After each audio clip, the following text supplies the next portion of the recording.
Hi class, in this video we will consider some example of using inverse trigonometric identities. You can see the inverse trigonometric identities in the slide that I have sent you on our online class on LMS website. And that you have four in the slide. You can see these four inverse trigonometric identities. And for you to use these inverse trigonometric identities, well, you should see also the definition of the inverse trigonometric functions.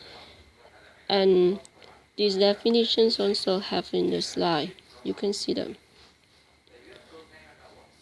Now we consider one example. Evaluate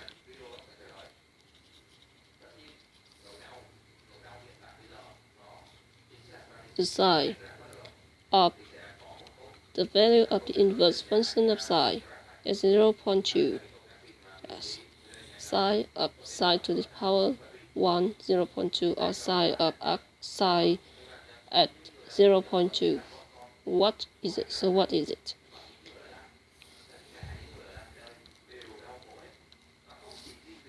As you can see this identity that psi of psi minus 1x equals x, with x lies in the closed interval from -1 to 1. So you can see that 0.2 is in the closed interval -1 to 1. So according to this identity, the first identity, we can see that the value of psi at psi to the power 1 at 0.2 equals 0.2. That's right. And next, we see the next video. Evaluate the value of psi at the value of the inverse function of psi at 3. Is it 3? Do you think it is 3? No, it's not a 3. Because you can see this equality is just true for x in the closed interval from -1 to 1. Why is it? Because if you want the value of psi at psi to the power 1x has a value, you must have x lies in the domain of the inverse function of psi. But the domain of the inverse function of psi is just the closed interval -1 to 1. Yes. This is the domain of the inverse function of psi. So so you can see that 3 here is not lie in the domain of the inverse function of psi. Does mean what? Does mean the value of the inverse function of psi at 3 does not exist. Does not exist. So of course we have the psi of the value of the inverse function of psi at 3 does not exist. So the answer is does not exist, not 3. Next, we will continue to consider another example. Please wait for a little.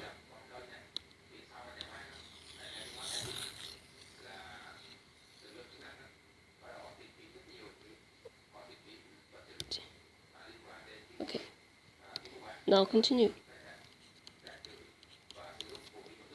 Evaluate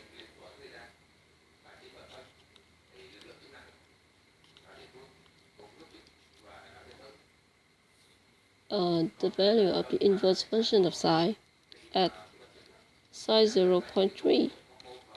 What is it? You can see the second inverse trigonometric identities.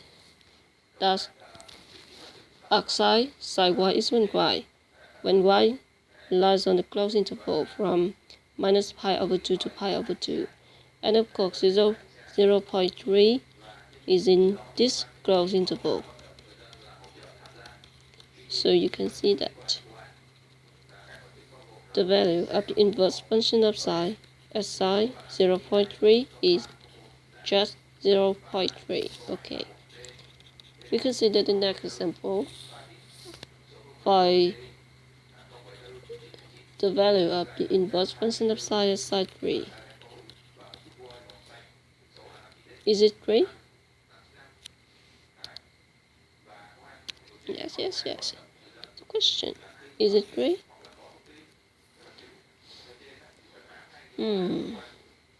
Maybe not 2, because you can see the second inequality, just 2 for y, lies in the closed interval minus pi over 2 to pi over 2, but 3 is not in this closed interval.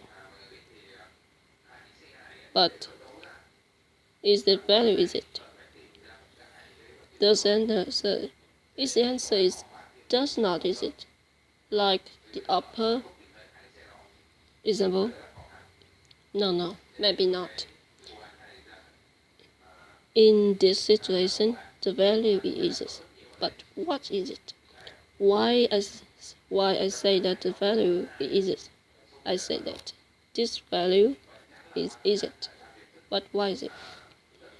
Because you want to find the value of the inverse function of psi at psi 3. You must have the value of psi 3.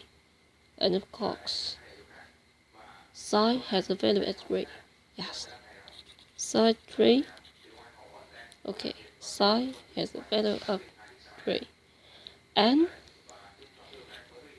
psi 3 lies in the closed interval from minus 1 to 1.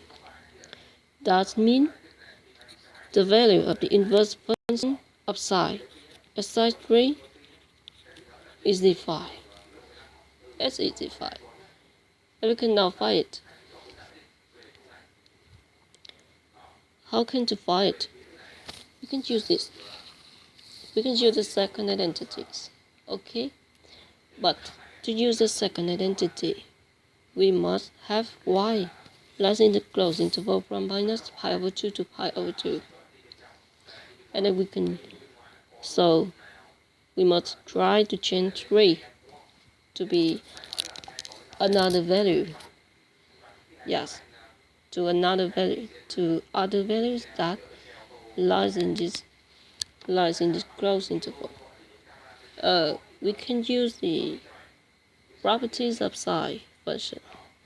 Yes, we have psi 3 equals the value of psi at 3 plus k2 pi. And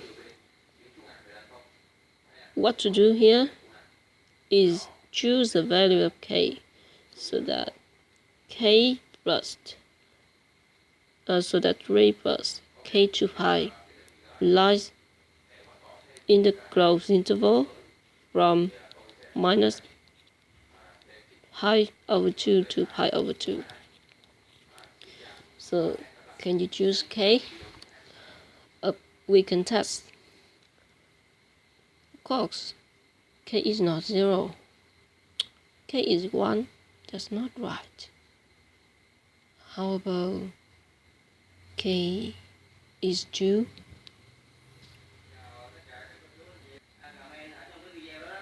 Not okay. K is 2, not okay. So how about k equals minus 1? If we have k equals minus 1, we will have 3 minus 2 pi, which is not lying the closed interval from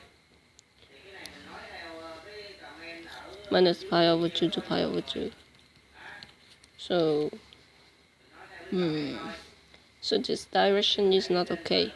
So we will change our weight. Instead of side 3 equal side 3 plus k 2 pi, we can use side 3 equal side pi minus 3. Do you see it? Yes, you can see that. And we can see that pi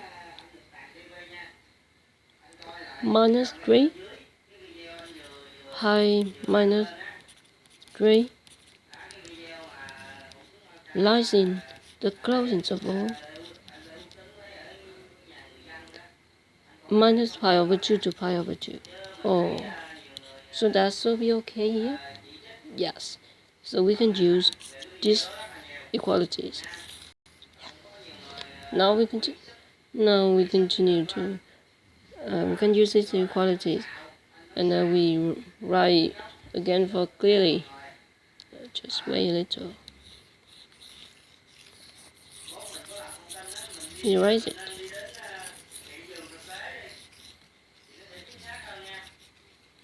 Okay. Now let's continue.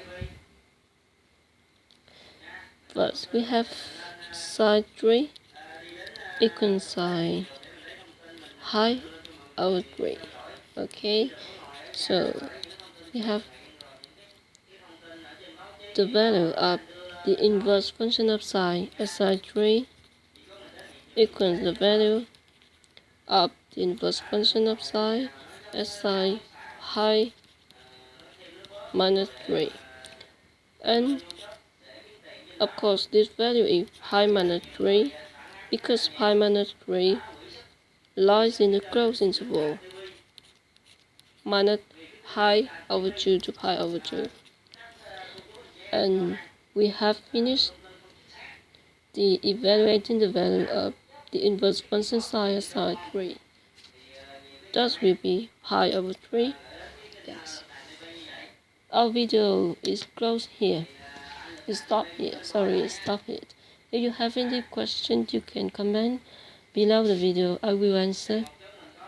Thank you for watching.